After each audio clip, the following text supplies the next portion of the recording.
lo que anunciaron con bombos y platillos sobre la deuda? ¿Es bueno o malo? El gobierno nacional alcanzó un acuerdo histórico con el grupo más importante de tenedores de la deuda ecuatoriana. Nadie presta, nadie invierte y nadie apuesta a un país que no cumple con sus obligaciones. Primero, debemos aclarar, lo que anunciaron no es el acuerdo, es la propuesta de acuerdo.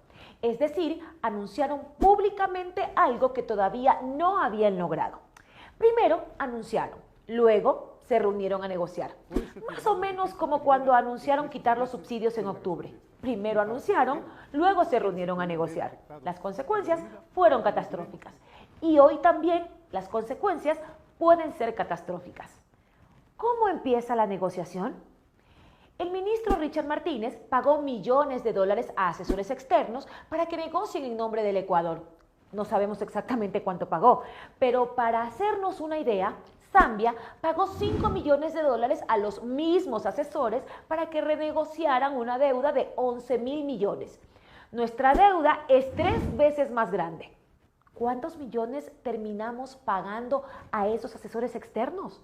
El ministro Martínez no lo ha revelado. ¿Por qué no se sabe aún si Ecuador logró o no el acuerdo? Porque la deuda de Ecuador se divide en 3 partes. Digamos, 3 dueños de esa deuda a los que debemos pagar. Cada parte no es igual, sino que cada dueño tiene un mayor o menor porcentaje de nuestra deuda total. Es decir, a cada dueño le debemos un valor distinto. Por ahora, solo uno de los dueños aceptó el acuerdo. Este dueño representa al 53% de todo lo que debemos. El problema es que no nos basta con que el solo dueño acepte. Debemos llegar al 75% para que luego no nos demanden y nos salga mucho más caro todo. ¿Quiénes son los que no aceptan aún? Aquí viene una de las peores partes. Uno de los que no acepta es a quien el ministro Martínez ha tratado mejor que a todos, incluso de más.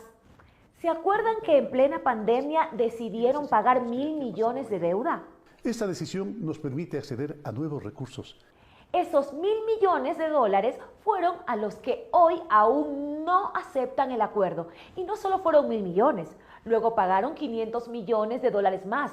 Lo indignante es que todo esto fue pagado por adelantado, antes de que nos tocara en realidad pagar.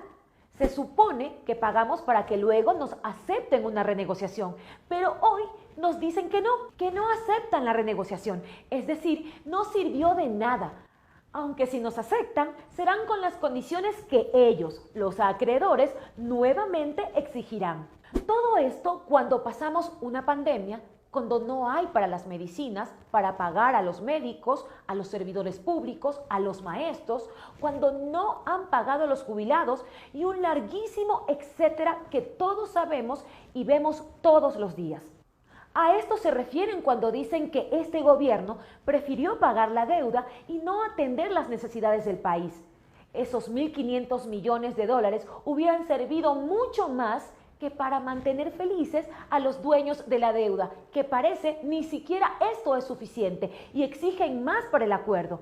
La pregunta es, ¿cederemos a las nuevas exigencias de los tenedores de deuda con tal de que acepten el acuerdo tan promocionado por el gobierno? ¿O actuaremos como Argentina, donde las autoridades renegocian su deuda en condiciones firmes y sin ceder a las nuevas exigencias?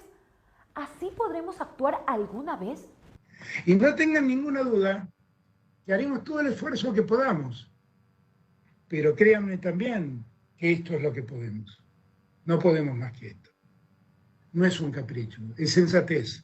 Mientras tanto, aquí abrimos todo a los acreedores y anunciamos a todo el país que el acuerdo es un hecho cuando ni siquiera se negociaba.